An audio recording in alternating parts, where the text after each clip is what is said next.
Hola, bienvenidos a Discapacidad Televisión.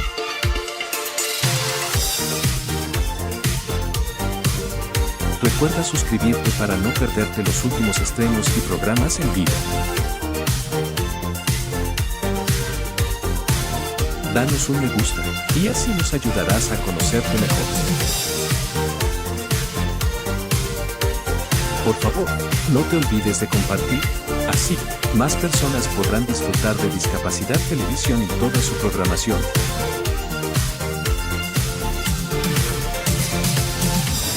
Muchas gracias. ¿Qué significa para ti la accesibilidad universal? La accesibilidad universal es más que un concepto. Es un derecho fundamental que garantiza que todas las personas, sin importar su capacidad, podamos participar plenamente en la sociedad. Ahora viajemos en el tiempo para explorar cómo la infraestructura en América Latina y el Caribe ha evolucionado para incorporar este principio. Hace décadas, muchos espacios en nuestra región estaban plagados de barreras físicas y sociales, lo que dificultaba la movilidad de personas con discapacidades. Pero la conciencia creció y con ella la necesidad de cambiar. Hoy vemos un cambio notable. Por ejemplo, ciudades que antes eran inaccesibles han implementado medidas audaces. Aceras amplias, iluminación pública, baños públicos accesibles.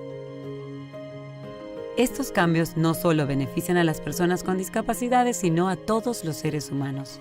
La accesibilidad universal y la infraestructura inclusiva van de la mano. Todas las personas merecemos vivir en entornos que nos permitan participar plenamente en la sociedad. Pero el cambio no ocurre solo. Promoviendo servicios de infraestructura sostenibles e inclusivos, somos parte del esfuerzo necesario hacia la igualdad. Hagamos de la accesibilidad universal una realidad en América Latina y el Caribe.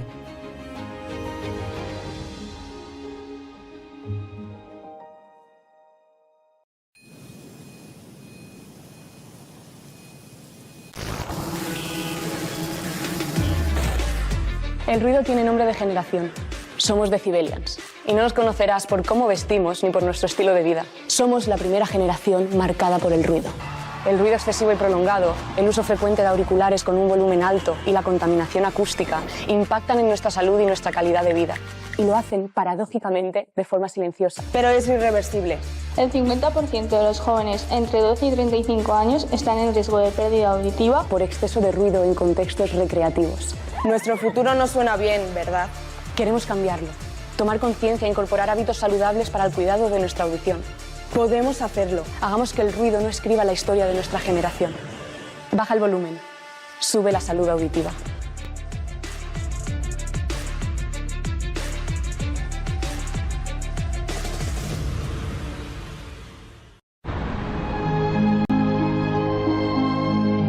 Linda es la potencia del sol que avanza desde el este.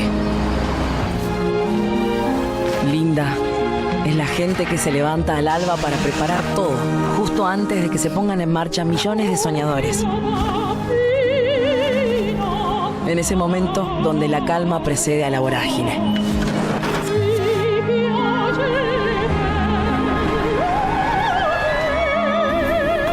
Lindas son las avenidas que se visten de jacarandás. Linda es la pasión de los clubes de barrio. En aquellos templos tan típicos, tan nuestros.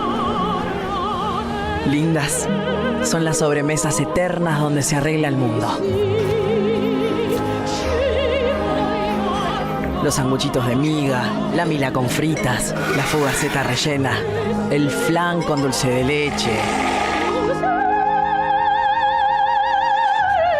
Linda es la modernidad abriéndose paso en una fuerte identidad barrial. Lindas son las clases de vida de nuestros filósofos. Lindas son las historias que se escriben en las librerías. Las batallas que encarnan cada una de las épocas.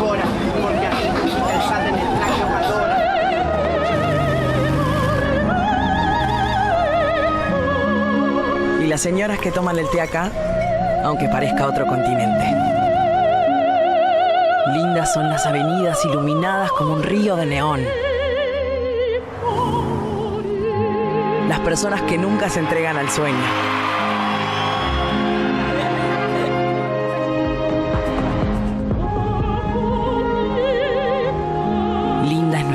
inmensidad cultural que nace en las calles y se consagra en el firmamento, linda en el pasado, linda en el presente,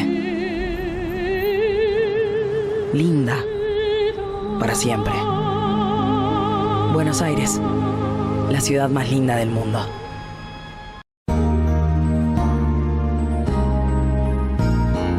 Discapacidad Televisión. ¡Hola, mundo! Primer canal de televisión dedicado al colectivo de personas con discapacidad desde 2006. A continuación, B1, B2, B3. Presenta el programa Manel Martín.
Buenas noches desde la ciudad condal, la ciudad de Barcelona, en Cataluña, en España.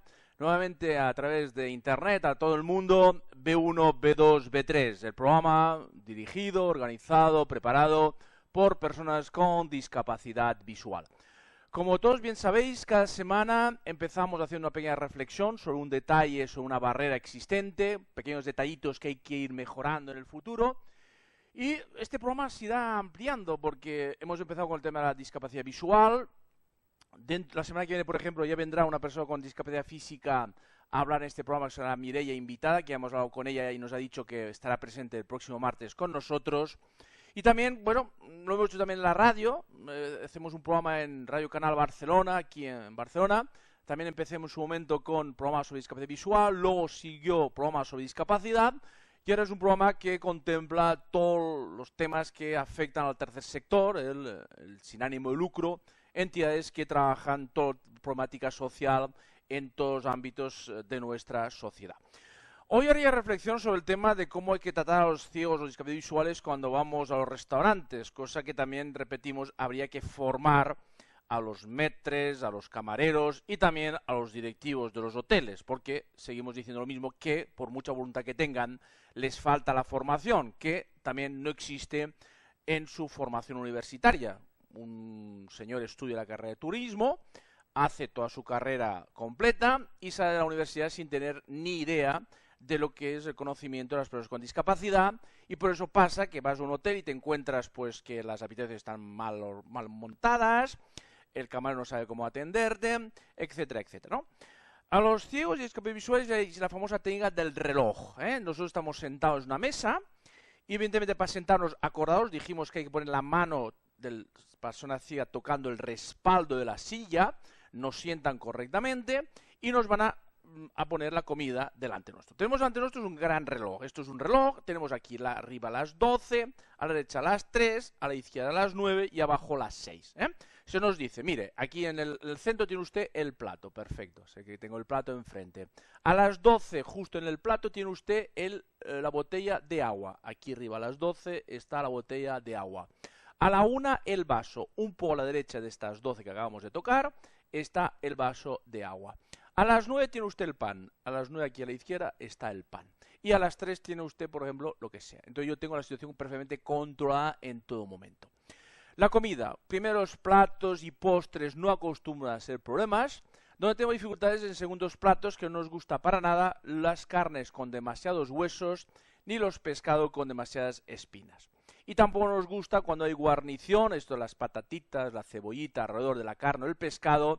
Hay que utilizar la misma técnica del reloj, ¿eh? Es decir, tienes el plato delante, es un reloj, pues te puedo explicar que desde las 9 hasta las 3 tienes el bistec, por ejemplo, de 9 a 10 las patatitas, de 10 a 11 las cebollitas y de 11 a 1 el puré de patata, por ejemplo. Entonces yo a partir de entonces decidiré qué comerme primero y cómo cortar la carne, porque muchas veces, si no nos lo explican, vamos cortando la carne o el pescado y digamos que se produce un avance militar de la guarnición, que hay un momento en que rebosa el plato por la parte posterior y finalmente nos damos cuenta que parte de la comida se nos ha vertido por la parte trasera del plato y nos resulta bastante incómodo comprobarlo, que muchas veces comprobamos que se nos ha caído algo alrededor del plato y se te llenan los deditos de salsita o cualquier producto de estos. En cual, repito, técnica del reloj.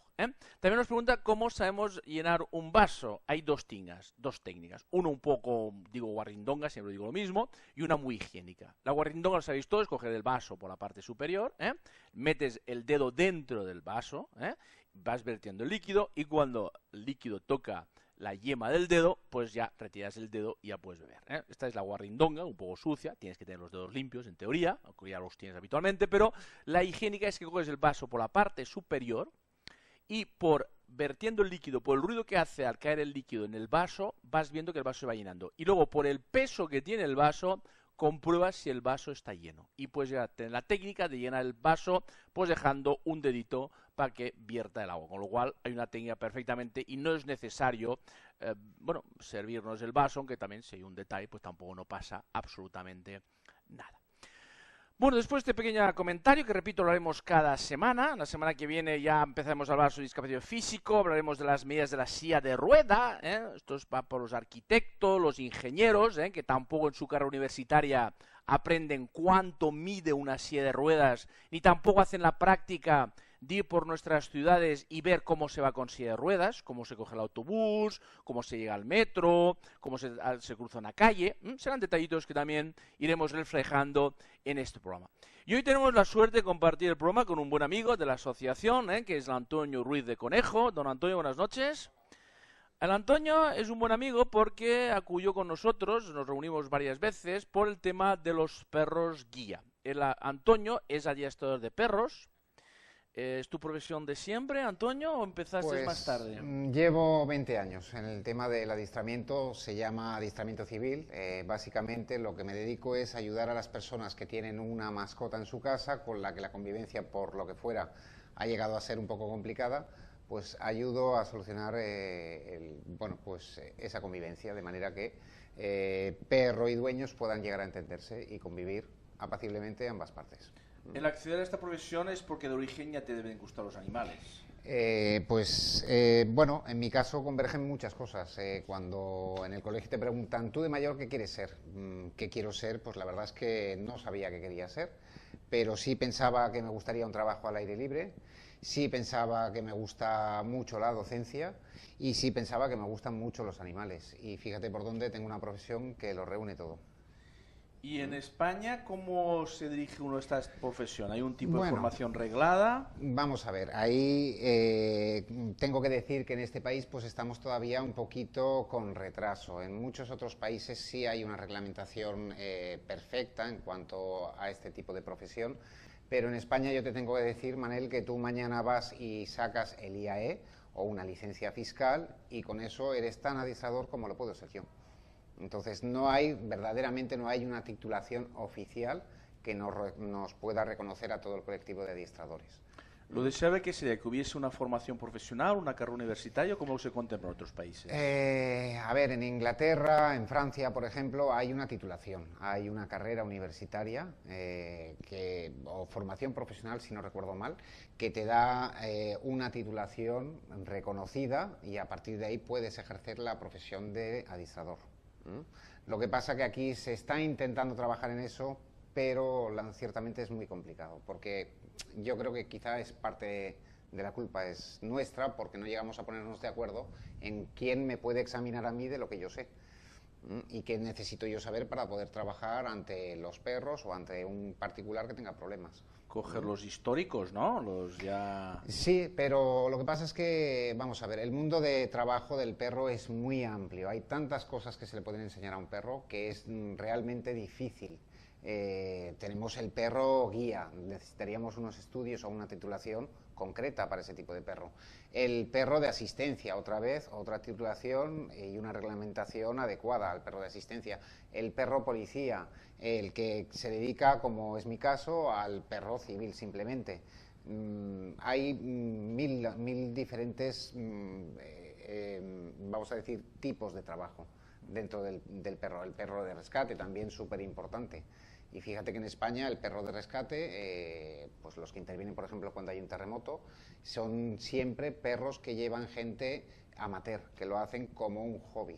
Y fíjate la responsabilidad que tiene el que un perro encuentre las víctimas de un terremoto. Y con bomberos también habitualmente, efectivamente, ¿no? Sí, sí, sí.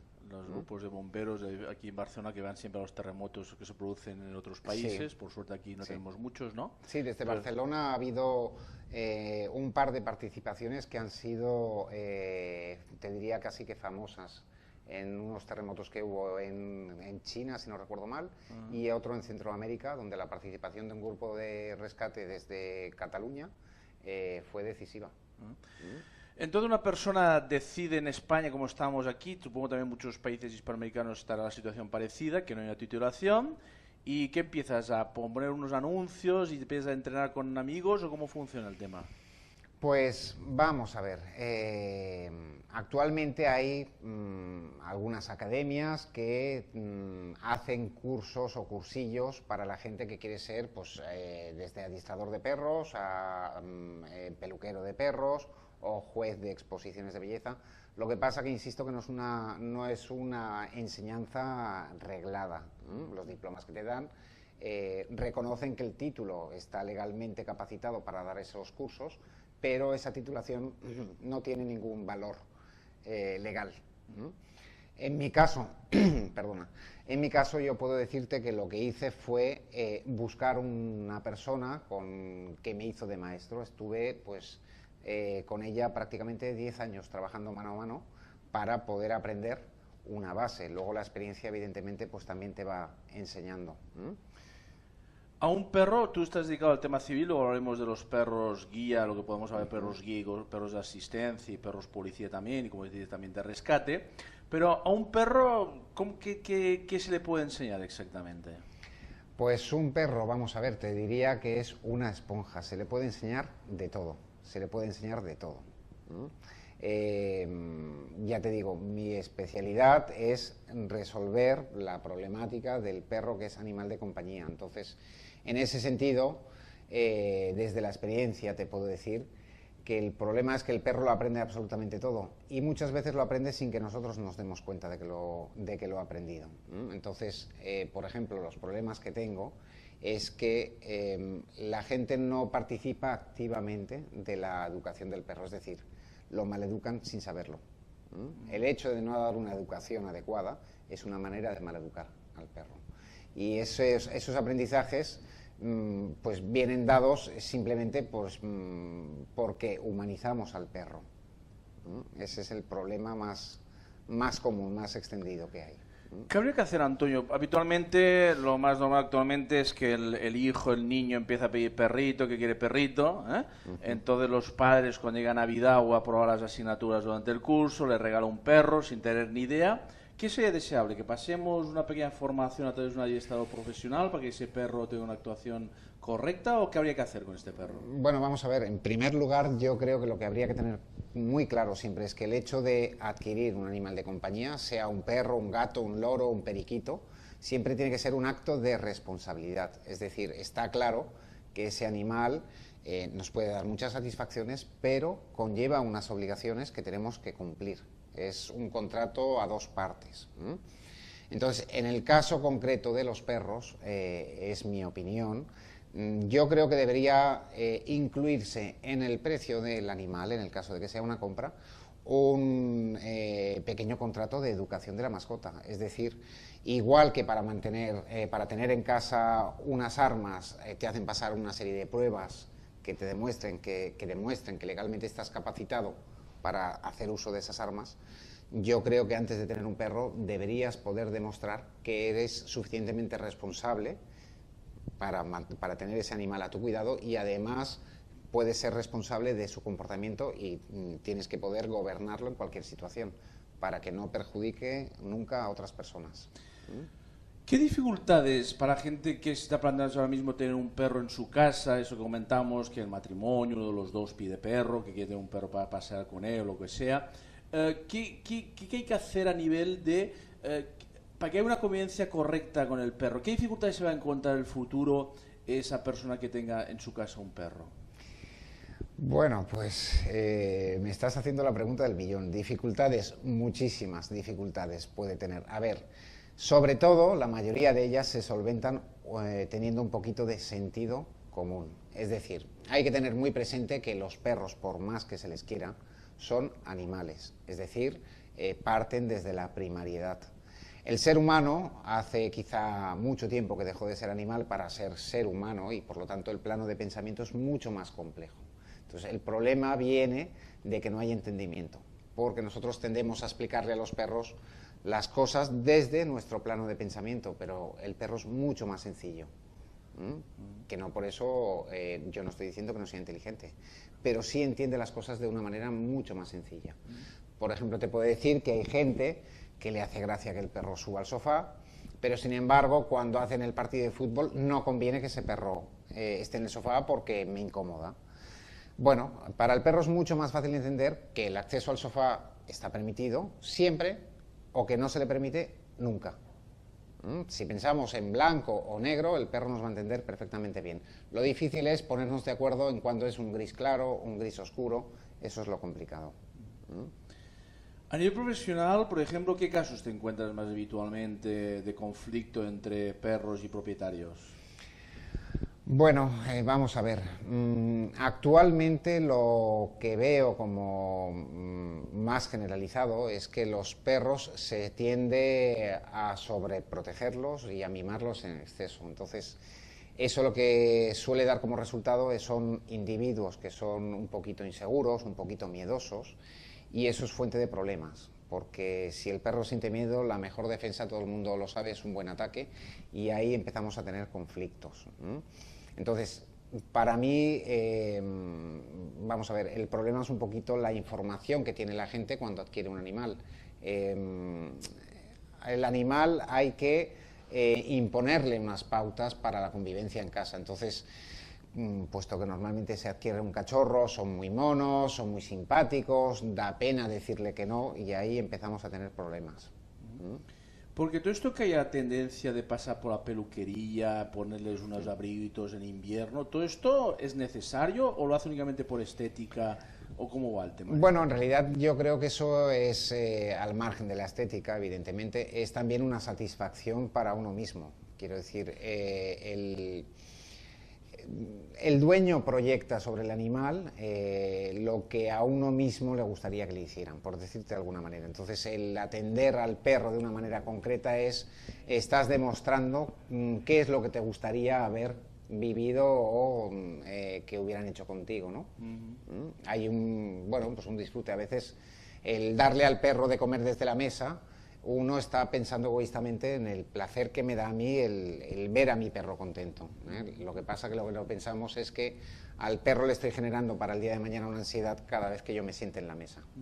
¿El tipo de alimentación que tú metes con el perro va con todo con pienso o a la pan dan los restos de la comida como se hacía antiguamente? ¿O ya hoy en día tiene una sola comida al día, ya arreglada, con pienso? ¿Ya todo el mundo, todos prueban así o sigue...? La gran mayoría. Los piensos aparecen, pues quizá de hace 20 años para aquí ha empezado a ser bastante habitual el uso del pienso. Está claro que es una comida que está pensada para que esté perfectamente equilibrada y tiene todos los ingredientes que el animal necesita, y desde luego es mucho más cómodo que ir haciendo cocinitas para el perro, evidentemente. ¿Hay cierta edad en la que el perro aprende más, o el momento oportuno de darle las clases de adiestramiento? Cuando a cierta edad, no sé. ¿Un perro cuántos años vive aproximadamente? Bueno, a veces la esperanza de vida viene marcada por las razas, es decir, hay unas razas más longevas que otras.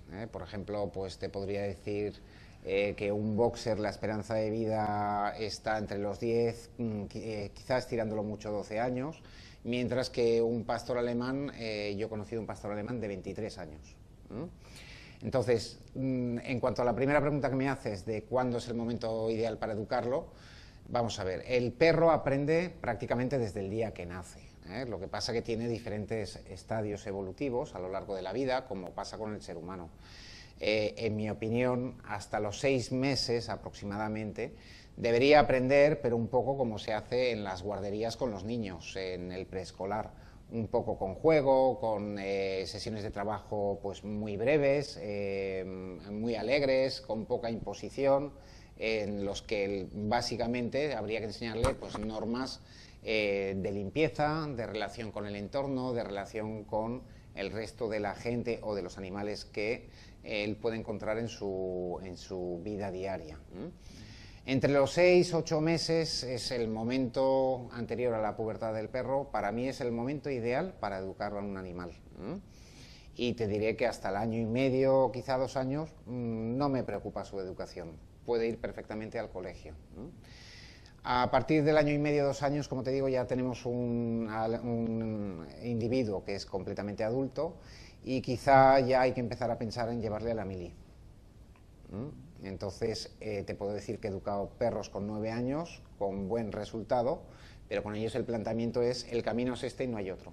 Mientras que un perro quizá de 1 año le puedes decir, si no vas por la derecha, iremos por la izquierda y llegaremos donde yo quiera. Porque los vicios que cogen de jóvenes, a mayor edad, más dificultad en quitarlos. Claro, evidentemente, si tú te has acostumbrado a comer con las manos y llevas 27 años haciéndolo así, difícilmente te voy a hacer cambiar. Mientras que justo hoy es la primera vez que lo haces, te diré, hombre, Manel, así no vamos bien, quizá corrija rápidamente. Uno de los temas también es la metodología de sacarlos a pasear, porque yo, por ejemplo, en mi comunidad de vecinos, que veo perros que están todo el santo día metidos en un lavadero, por ejemplo, sí. Eso no me parece lo más adecuado, ¿no?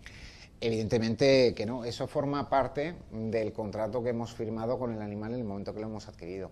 Lo que sí debo decirte, muchas veces la gente se plantea que el tener el perro en una ciudad es un crimen. Bueno, yo tengo mi opinión al respecto. Yo creo que es mucho más feliz un perro que vive en un piso y que se le atiende sus necesidades de ejercicio con 2 buenas salidas al día o quizá 3, que no un perro que dispone de 10.000 metros cuadrados para estar todo el día solo. El perro es un animal social, con lo cual realmente de lo que él disfruta es de la compañía. ¿El perro sigue siendo el mejor amigo del hombre? Yo creo que sí. Hay unos lazos impresionantes, ¿no?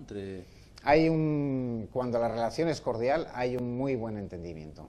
Sí, realmente para mí es algo que es impagable, debo decirte. Incluso luego hablaremos también que están solucionando problemas mentales y problemas de soledad de una forma importantísima. Sí, vamos a ver. Los perros... Mira, Manel, yo a ti te podría engañar. A lo mejor tú te puedes pensar que yo hoy he tenido un día fantástico y que vengo a este programa, que por supuesto que lo vengo encantado, pero puedes pensar que estás con un tipo plenamente feliz. A lo mejor te la estáis dando con queso. Eso con un animal no es posible.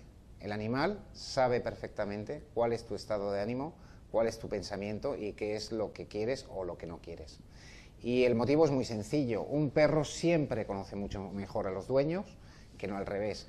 ¿Por qué? Pues mira, mientras yo estoy con mi perro, por ejemplo, en el día de hoy, estaba pensando en qué me ibas a preguntar en este programa.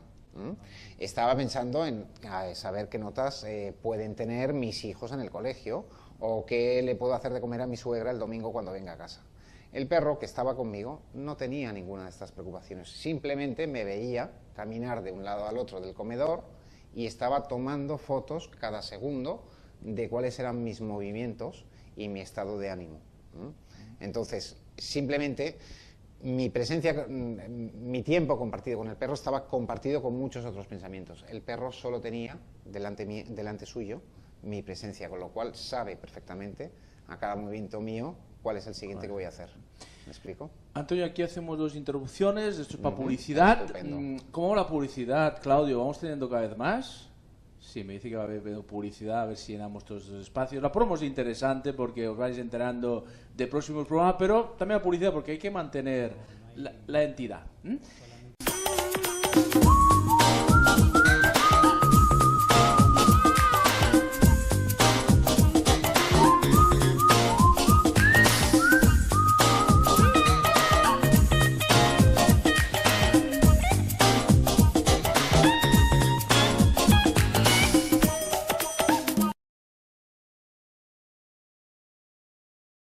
Yo lo veis un martes más aquí, pues al atardecer, ya cuando hemos plegado de todo el día de jornada laboral, pues ya descansando en casa, pues ya sabéis, conectando a esta maquinilla que ya tenemos casi todos en casa, que es el ordenador, apretando www.discapacidad.tv, pues estás con nosotros charlando con nuestro buen amigo Antonio Ruiz de Conejo sobre adiestramiento de perros.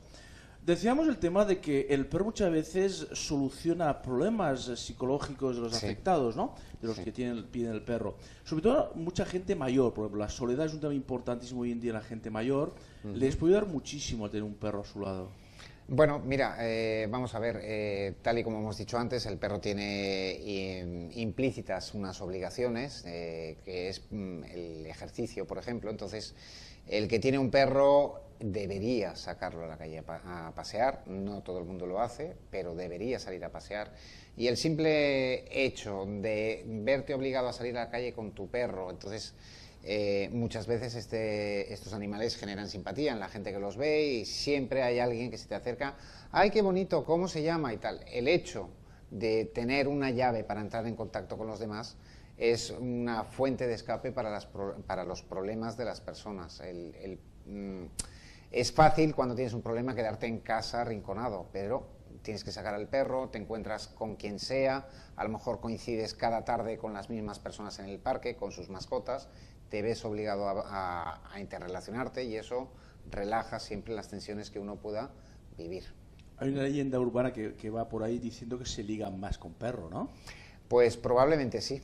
Probablemente sí, estamos en lo mismo. Si sales y tienes un ejemplar simpático, bonito, por lo que sea que llame la atención, pues puede ser que las personas que loen las capacidades de tu perro sean del sexo contrario.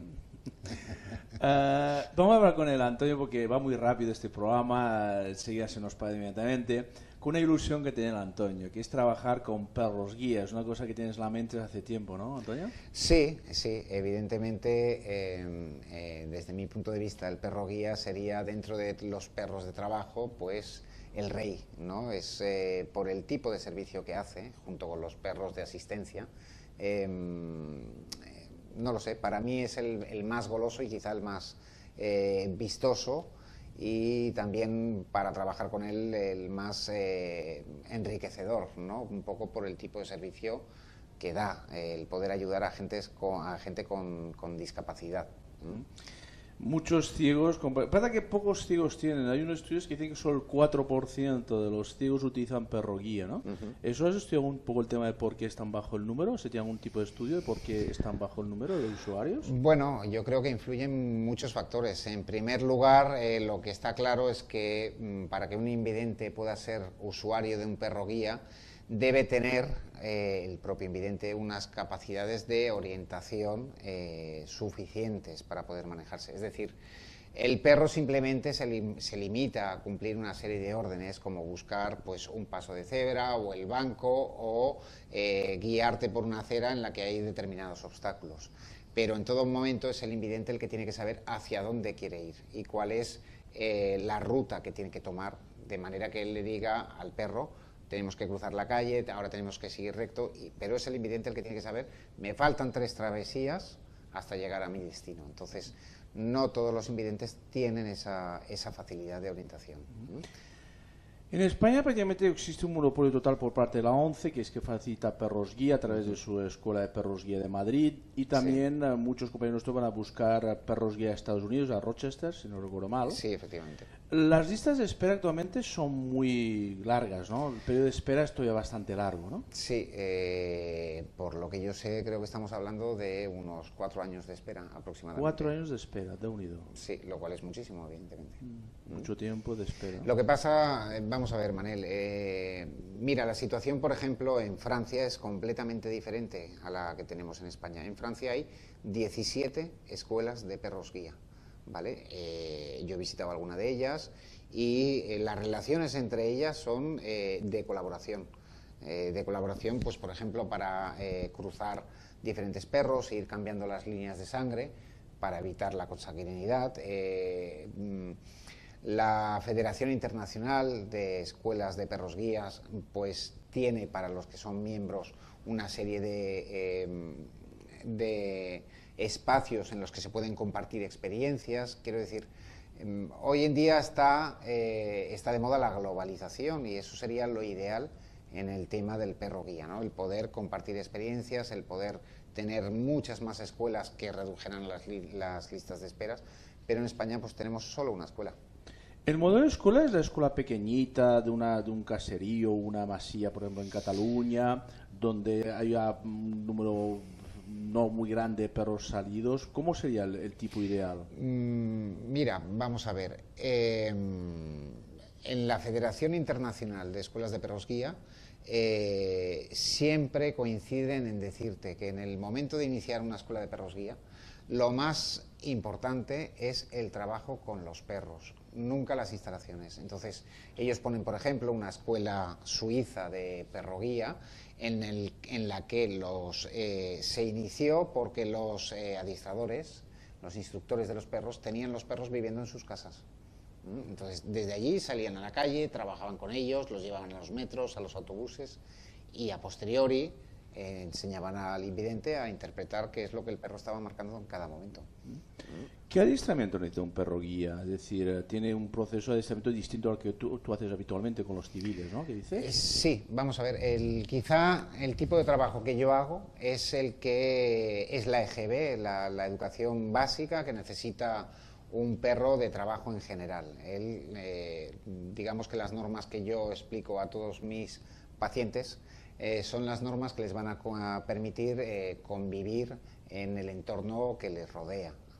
Por ejemplo, nosotros en Barcelona, pues yo puedo enseñar a un perro pues eso, a subir y bajar del autobús si estuviera permitido, a viajar en metro, a circular por la Rambla de Barcelona sin alterar el orden, a estar en un parque donde hay un montón de perros. Entonces, el perro guía lo primero que necesita es este tipo de educación, para lo cual lo que se hace normalmente es integrarlo en una familia que se encarga de que ese cachorro se relacione con todo el entorno. Entonces, una vez que el perro está socializado y acostumbrado a todo, regresa a la escuela, estamos hablando aproximadamente cuando tiene pues entre 9 meses, 1 año, y entonces ahí se hace toda la instrucción que conlleva realmente el trabajo de guía. Al final del proceso es cuando se establece el vínculo de ese perro con el que será su usuario, el invidente. Y de un periodo de aclimatación para que haya un poco de química entre... ¿Hay química Sí. entre perro y usuario habitualmente? Sí. ¿Se produce química Sí. y hay perros que rechazan, se repelen o que son atraen? No, hay química. Lo que pasa que en un momento, a ver, el paso más crítico es el hacer entender a una persona que debe fiarse de lo que el perro, entre comillas, le mande, ¿no? Es dificilísimo, por ejemplo, que yo ahora te diga, pues mira, ¿ves? Este es mi Chucho, ala, vete con él a dar un paseo, que cuando vayas a cruzar una calle él te va a hacer que te pares y vas a evitar todos los peligros porque él te va a separar de eso. Eso es complicado, tener el valor de hacerlo, ¿no? A medida que hagas kilómetros con él, pues cada vez te irás dando cuenta de la seguridad que te ofrece, de la autonomía que te ofrece y sin duda poco a poco la química llega. ¿Qué perros son los mejores para perros guía? Hay unas razas, como también decías anteriormente, que son más digamos, buenas para hacer perros guías. Sí, vamos a ver. Yo creo que todos los perros con un buen trabajo de adiestramiento podrían llegar a ser perros guía, ¿de acuerdo? Lo que pasa que la raza pues a veces lleva implícitas pues una predisposición hacia determinados tipos de trabajo. Entre los perros guía, pues hasta hace bien poco el rey era el pastor alemán. Lo que pasa es que el pastor alemán es un perro que tiene también un cierto carácter y que digamos que es más fácil que dé algunos problemas a los invidentes, lo cual ha hecho que se derive hacia el labrador o el golden, que son perros en principio un poquito más dóciles y es difícil que yendo por la calle se enfaden con otros perros o este tipo de problemas que no es para nada deseable que se presenten con una persona invidente. En Inglaterra se están trabajando actualmente con unos perros que se llaman Labradoodle, que son mezclas de labrador con caniche y pues parece ser que están dando muy buen resultado. No es una raza pura, pero están funcionando muy bien. Hay una enfermedad que es muy mala para los perros guía, que es la displasia, ¿no? La displasia, sí. ¿En qué consiste? Para la gente, en principio, una enfermedad que muchas veces no es muy conocida, ¿en qué consiste esta enfermedad? Bueno, realmente, vamos a ver si la información muchas veces está equivocada respecto a la displasia. La displasia realmente es un problema que se presenta en edades del crecimiento y es un problema muscular, ¿vale? La fuerza que hacen los músculos en la cabeza del fémur hace que ese fémur tenga un rozamiento, ¿vale? Y fruto de ese rozamiento llega a generarse una artrosis. Entonces, la gente equivocadamente a esa artrosis le llama displasia. No, la displasia es un problema, insisto, muscular que ha derivado una artrosis. El perro guía, puesto que va sujeto con un arnés, a menudo de la tracción que tiene que hacer, carga más la fuerza sobre el tren posterior y eso hace que se acentúe los problemas en las caderas. Y prácticamente inutiliza al perro para hacer su función. Bueno, hay diferentes grados de displasia y pues sí, si el grado es un grado grave genera mucho dolor para el perro. Una cosa que me sorprendió cuando empecé a trabajar un poco el tema de los perros y lo empecé a conocer, es que un perro guía vive menos años que un perro, digamos de la calle, un perro normal. A ver, vamos a ver, lo que no puede ser es que toda la vida se dedique al trabajo, porque como todo el mundo, el trabajo desgasta. Entonces, con la edad cada vez va perdiendo un poquito de eficiencia. Es recomendable, depende de cada individuo, hay que verlo por separado, pero hacia los 10, 12 años se recomienda que se retiren del trabajo. Está mucho tiempo tenso, atento a su usuario, para que no se haga daño y eso, pues debe cascar. Sí, bueno, es que es una vida de trabajo. A ver, aquí en España, por ejemplo, la mayoría de los perros guía pues están un montón de horas al lado de su propietario, en su puesto de trabajo, inmóviles, quietos. Eso es tensión que a la larga se acumula. Normalmente cuando se acaba la jornada laboral, el usuario lo que tiene es ganas de irse para casa y no tiene en cuenta que el perro lleva muchas horas comprimido, entonces de pasar por el parque nada, vamos para casa y se acabó. Entonces eso pues evidentemente desgasta.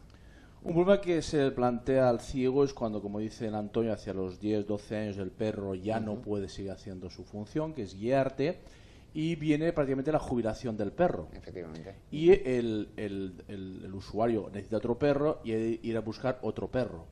Sí. Y tienen que vivir al mismo tiempo el perro, digamos, antiguo y el nuevo. ¿Ahí se puede algún tipo de celos o algún tipo de problema con el perro? A ver, el problema es, pues que al estar dos perros juntos, a lo mejor uno distrae al otro. No porque nunca van a ir los dos juntos por la calle, ¿no? Pero si están en casa, los dos pasándoselo en grande, de repente decirle, venga, va, se acabó el jugar, que nos vamos a la calle a trabajar.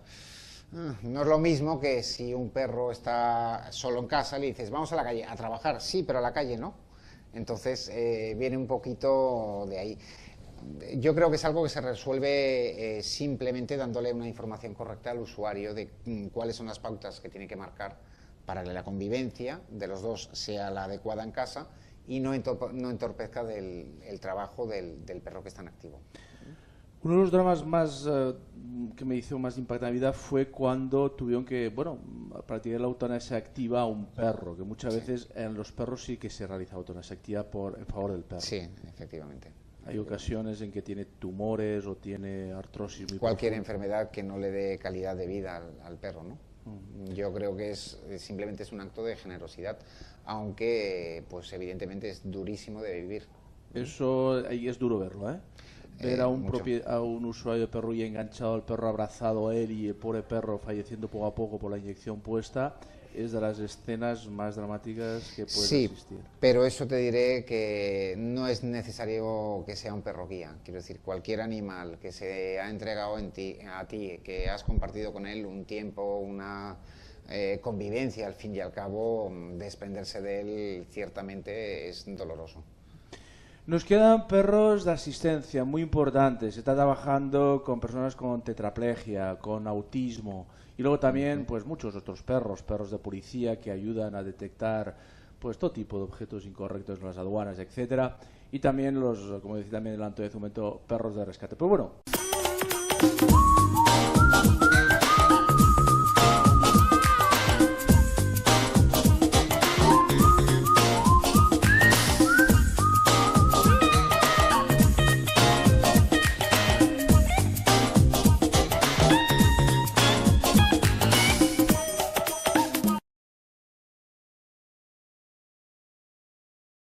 Uno de los mejores especialistas en nuestro país de adiestramiento en perros guías, que aunque no haya titulación, pero Antonio sí que lleva más de 20 años trabajando en este mundo.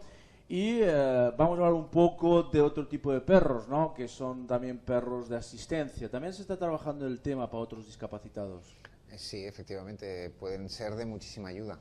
Lo que pasa que, bueno, es arduo trabajo el que tienen estos perros, y sobre todo tienen mucho trabajo en que la gente les reconozca su labor.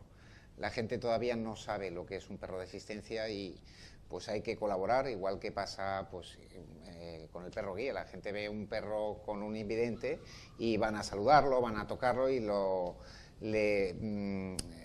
despistan de su labor. Entonces, lo mismo tenemos con los perros de asistencia, falta información. Hay muchos compañeros nuestros que ponen, no me toques, estoy trabajando. Lleva una especie de cartelito en el cuello del perro que dice este lema, claro, no me toquéis ni me deis chuches, ni comida, ni nada, porque el perro está perfectamente alimentado y no hay que tocarlo, sino que mirarlo, que son perros majísimos, súper guapos. ¿Y qué puede hacer, por ejemplo? Explica un poco a la gente que esté un puesto, ¿qué puede hacer, por ejemplo, un perro de asistencia en casa de un tetrapléjico? Personas, por ejemplo, que están paralizadas de cuello para abajo, por ejemplo, ¿no? Les puede ayudar muchas cosas. Bueno, a ver, pueden hacer múltiples funciones. Pueden desde ayudarte a descolgar el teléfono, desde abrir las puertas de casa, desde sacarte la lavadora, la ropa que tienes en la lavadora o ponerla, apagar, encender luces, recogerte las cosas que se te han caído del suelo. Bueno, lo que pasa es que los perros de asistencia a menudo es un perro hecho a la medida, sí que hay unos estándares, ¿no? Sí que podemos pensar, ostras, ¿qué necesidades puede tener un tetrapléjico? Pero una vez que estás trabajando conoces quién va a ser el usuario, puedes acabar de retocar un poquito conforme al estilo de vida que lleva esa persona. El tema de los tetraplégicos, el tema de los autismos, también se trabajan con autistas, también personas con discapacidad. Sí, lo de que pasa, el trabajo de los perros con los autistas es algo que está, vamos a decir, en fase de experimentación. Está todavía muy verde, porque digamos que así como un tetrapléjico o un invidente puede ser responsable del perro, el perro que ayuda a un autista tiene que ir necesariamente atado a una tercera persona. También hablamos mucho de la psicología de los perros, ¿no? Porque actualmente hay una especialidad, ya no sé si va con veterinario o no sé qué, pero hay una especialidad de psicología en perros. Bueno, sí, lo que pasa es que quizá mi profesión puede tener múltiples nombres, ¿no? Puedo ser psicólogo de perros si te gusta, puedo ser etólogo si lo prefieres, adiestrador. Yo personalmente me gusta más la palabra adiestrador. Quizá un poco pues porque yo desarrollo el adiestramiento, vamos a decir, clásico del perro, ¿no? ¿Y el adiestramiento es muy distinto entre perro guía, perro de asistencia, perro policía, perro de rescate? ¿Es muy diferente el tipo de adiestramiento? A ver, la mayoría de los casos tienen en común que son trabajos que se hacen por motivación, es decir, estimulando al perro en positivo para que desarrolle sus funciones. Pero evidentemente es muy diferente pues un perro policía que tiene que buscar explosivos o drogas, o incluso que tiene que actuar contra alguien violento, a un perro pacífico que pueda acompañarte pues por una ciudad sorteando todo el tráfico y todos los obstáculos que te puedan rodear. Sí, cada uno tiene un adiestramiento específico. Explica una jornada tuya, por ejemplo, cuando adiestras el perro, ¿cómo lo haces? ¿Qué hay que hacer con él? Explica para la gente un poco visualmente, ¿qué haces con él? Bueno, vamos a ver, yo no trabajo el perro guía, Manel, eso es, ya te digo, en España hay una escuela que lo hace. Vamos a ver, lo que se le enseña básicamente al perro guía es pues lo que te pueden enseñar a ti en una clase de orientación, a mantener líneas rectas, a saber encontrar los bordillos, a saber localizar los puntos de cruce en las aceras y bueno, hay una serie de órdenes específicas como puede ser encontrar una parada de autobús, encontrar un banco, son una serie de comandos que pueden llegar a ser hasta 70 comandos concretos. Pero lo que se trata es que el perro haga un poquito por tus ojos. Y el perro que funciona como nosotros, que va por repetición, cuando estamos estudiando una lección de historia, pues volvemos a leer la frase una vez, 2 veces, y cuando la llevas ya 20 veces te la sabes de memoria. El perro que es cuestión de ir repitiendo la acción hasta que se la aprenda. Sí, más o menos es esa base de repetición, esa base de ensayo y error, de premio y de castigo. Ya te digo, los perros de trabajo más bien es sobre todo educación en positivo, a base de recompensas, de premios. A nivel de legislación, hace unos años era muy habitual que un usuario de perro guía entrase en un restaurante o un hotel y fuese expulsado automáticamente. Esto se solucionó hace unos años con la ley del perro guía aquí en Cataluña, cuanto menos, que al que se le ocurra hoy en día expulsar su local a un perro guía está, bueno, bajo la imposición de una multa bastante alta, ¿no? Sí. Estamos trabajando en una nueva ley en Cataluña que esperamos que salga y proteja todo el tipo de perro, también los de asistencia. Efectivamente, sí. Yo creo que está ahora mismo en el Parlamento a punto de ser aprobada.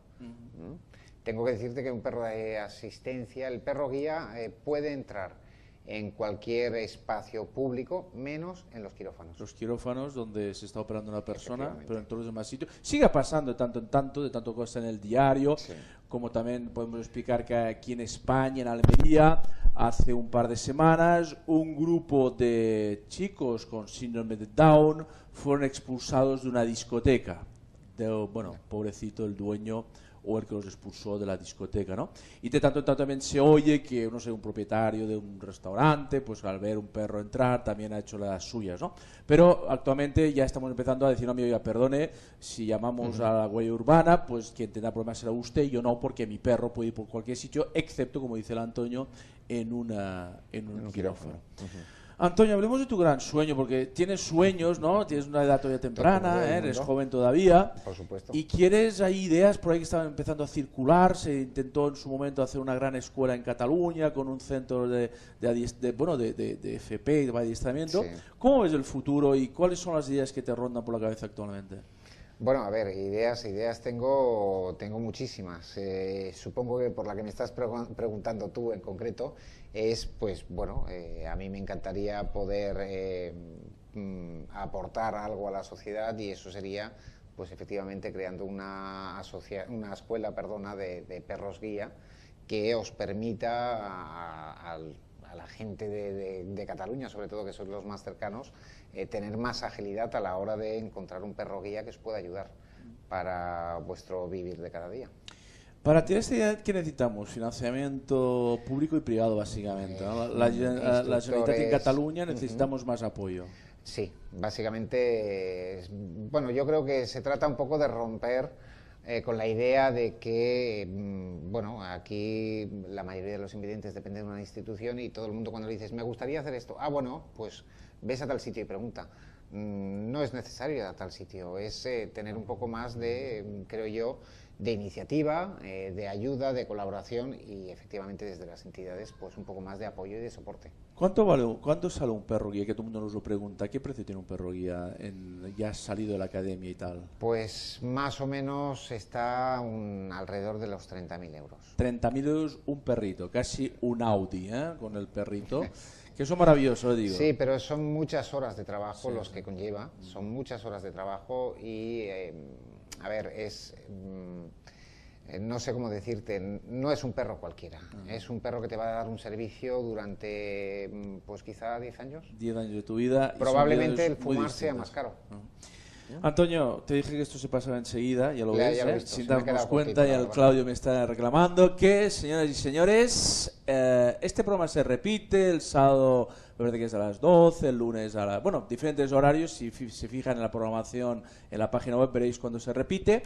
Y con todos ustedes, con todos vosotros, nuevamente en directo el próximo martes a las 9 de la noche en www.discapacidad.tv. Hemos empezado a decir la mejor televisión del mundo, la nuestra. Buenas noches, hasta siempre.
Discapacidad Televisión. ¡Hola mundo! Primer canal de televisión dedicado al colectivo de personas con discapacidad desde 2006.